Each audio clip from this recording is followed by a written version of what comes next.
Au sein de la savonnerie du fer à cheval, un univers étonnant peuplé de tuyauteries, de machineries improbables d'où émergent des fumées blanches, des bruits de pression, de bouillonnement, Frédéric Nalbandian, depuis plus de 20 ans, sculpte des colonnes, des oreilles, des madones, des cerveaux, des roses dans sa matière favorite, le savon. Dans cette savonnerie, la plus vieille en activité de Marseille, de France, du monde peut-être, un antre onirique d'un autre siècle qui évoque le travail de générations de savonniers marseillais, Frédéric Nalbandian prépare ses nouvelles œuvres. En résonance avec la pandémie menaçante qui a remis l'hygiène comme valeur essentielle du quotidien, elle a choisi de représenter en savon les déesses grecques de la santé et du soin. Hygie, qui a donné son nom à l'hygiène, et Panacée, censée détenir le remède universel.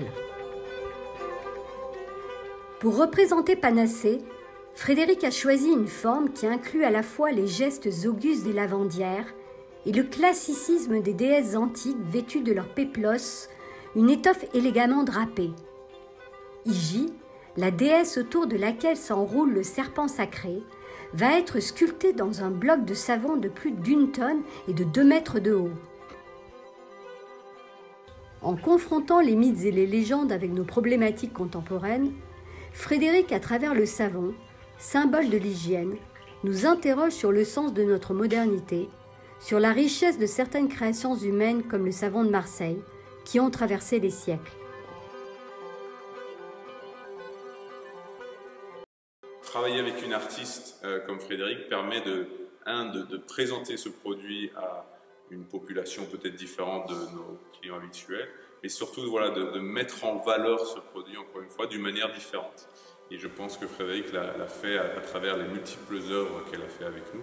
Et toujours ici, le savon de Marseille n'est pas parfait, il est vivant. Et je pense que de le mettre en avant à travers l'art est une autre façon de montrer ça aussi. Ça permet de relier des sujets différents mais qui se rapprochent. Et je pense que ça va être un succès. En revisitant ces 2 anciennes déesses, en les inscrivant dans l'art actuel, Frédéric Nalbandian accomplit une œuvre qui résonne avec son temps.